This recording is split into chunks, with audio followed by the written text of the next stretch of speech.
We always look forward to this segment of the program called A Chat with Pat. And Pat, who is your guest today? Today, my guest is Scott Ventureyra. I hope I'm saying that right. He earned a doctorate in theology from Carleton University, Dominican University College in Ottawa, Canada.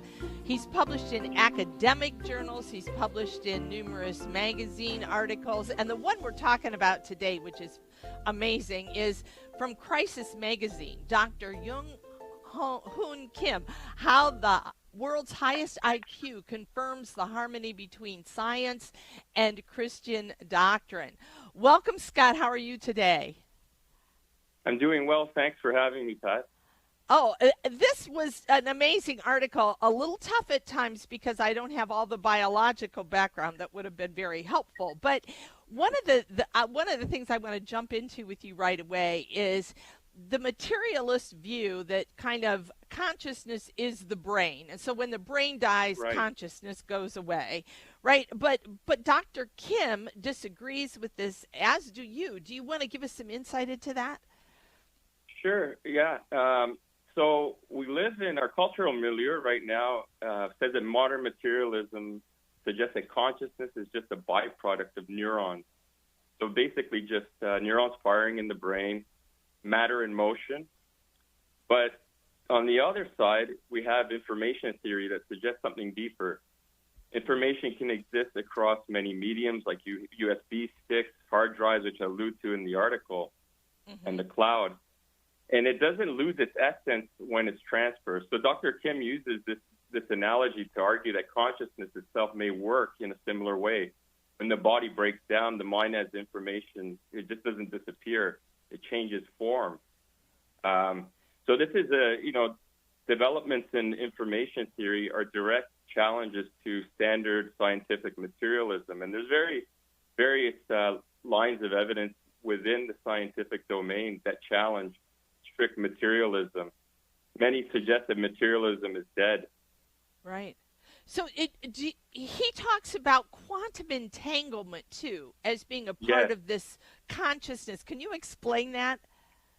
Yeah, so this concept of quantum entanglement, it's a phenomenon where two or more quantum particles, which are the most fundamental units of matter, they still remain mysteriously connected despite their great distance. They could be in disparate places in the universe.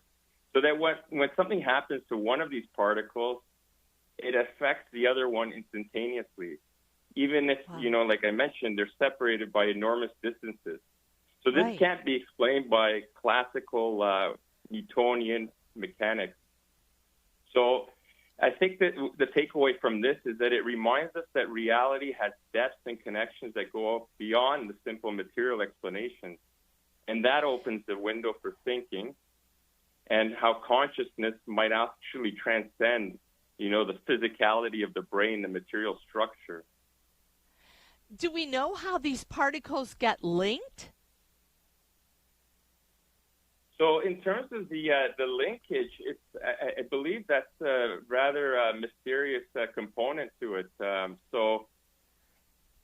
We know that they affect one another, but, the classical Newtonian mechanics can't explain. And a lot of things in quantum mechanics we can quantify at the mathematical level, but to explain it, there's at least, in quantum mechanics, there's at least 11 different interpretations. So to have a direct explanation for what is causing this, it remains somewhat of a mystery. So you state that kind of his thoughts, Dr.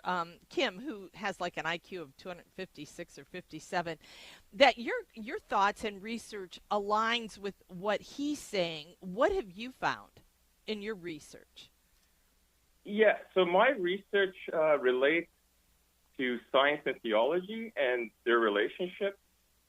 So I see them as always working together. And so what I found fascinating is that somebody had actually sent me a link to one of his X posts, and I saw that he was talking about consciousness and, issues related to science and theology. And I thought, this relates back to my work. So for instance, I always discuss how they can work hand in hand, and that science gives us certain models like quantum information, or I talk about this OR model, which was developed by Roger Penrose and Stuart Hameroff, who founded the science of consciousness. So my research suggests that these different theories, when related to theology, open us to realities beyond matter. Yeah. So I believe that theology completes the picture by showing us why we long for eternity and where the longing ultimately leads. And what's fascinating about Dr. Kim is that he's in line with this, and you know, he always concludes that, you know, Jesus Christ is the way, the life, and the truth. And it was actually, for me, to witness somebody with such an immense IQ to stand up for, you know, the truth of Christ was something remarkable, because in our culture, we're always told that, you know, intelligent people are swayed towards secularism more often than not. But I mean, that is a popular caricature of what's happening, because there's a lot of brilliant scientists, philosophers, theologians, and lay people that have a strong faith, but also use reason to get to that faith sometimes. Yeah. And I find it interesting that, you know, we have a lot of atheists now with AI, things like that, talking about uploading your consciousness to a computer, to the cloud. And you say, and so does Dr. Kim, that just happens in the sense of the created order is designed that way to make our consciousness go on. We don't need to upload it to a computer. Am I correct there? Yes. Yeah, this is the way that consciousness operates. But, you know, and I don't know if you had a chance to look at my YouTube presentation that I presented in 2020 at the Science of Consciousness. So what's interesting about this is that we have the futurists, you know, people like Ray Kurzweil and, you know, even Elon Musk and others. You know, some of these concepts go back to Pierre Teilhard de Chardin, who was considered a heretic for many years. But this whole transhumanist concept that now they want to artificially try to emulate the afterlife through trying to preserve consciousness through material mediums, even after the person ceases to exist. But the personality doesn't remain there, and many aspects of the human person do not remain there, so they're not equivalent. But there is something deep within the universe that allows for consciousness to be transmitted throughout the universe and for us to communicate with one another. So the structure of the universe permits consciousness, and it actually fosters it.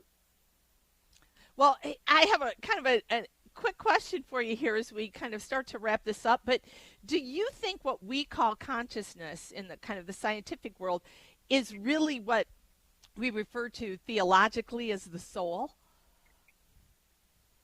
I wouldn't equate them on the same level, but they're, you know, I would say that consciousness is the seat of the soul. So, you know, consciousness is the connection between the body and the soul. The soul, I think, encompasses something much deeper, but they're very inextricably linked, obviously. And yeah, so consciousness is what defines the human person, especially within our physicality, but the connection with the body, but it goes beyond that as well. I like that idea that it is the link between the body and the soul. I like that. That's wonderful.